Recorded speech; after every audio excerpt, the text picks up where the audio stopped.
আচ্ছা আচ্ছা এইদিকে তাকাও, এটা পরে তোমরা দেখে নেবে।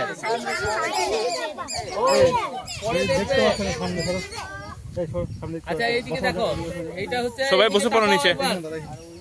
এটা হচ্ছে আমরা লাঠি, হ্যাঁ এইটাকে আমি এটা দিয়ে আমি একটা ইঁদুর বানাবো, তোমাদেরকে ইঁদুর বানিয়ে দেখাবো, ঠিক আছে?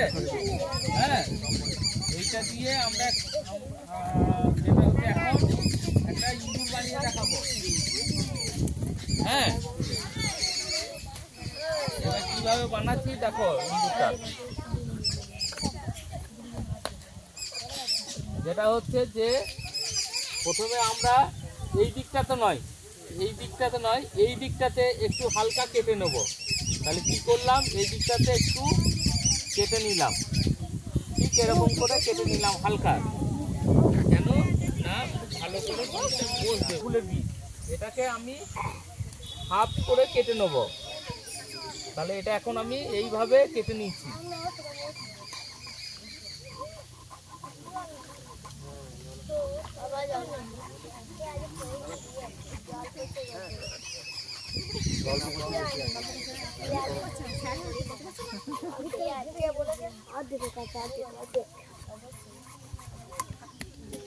এবার এইভাবে কেটে নিলাম, ওটা দাও ওইদিকে।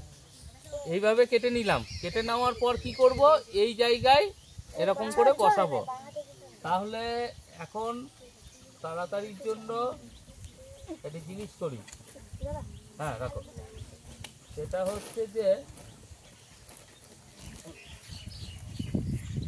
যেহেতু কাজটা আমাকে তাড়াতাড়ি তোমার দেখাতে হবে, তার জন্য ফেভিকুইক এনেছি, এটা কাজের সাথে, ঠিক আছে? কিন্তু আমি যখন কাজটা করি তখন এই ফেভিকুইকের ব্যবহার কম করি, খুব প্রয়োজন হলে তবেই করি, নইলে করি না।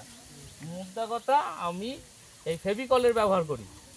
এই ফেভিকলটা এর মধ্যে এখনই যদি দিই তাহলে খুব তাড়াতাড়ি কাজটা হবে না, কারণ আমাকে এই মুখটাতে ফেভিকল লাগিয়ে এর মধ্যে এরকম দিয়ে রেখে দিতে হয়। তো তার জন্য সময় সাপেক্ষ, কারণ তোমাদেরকে পুরো ব্যাপারটাকে আমাকে এখনই দেখাতে হবে। তো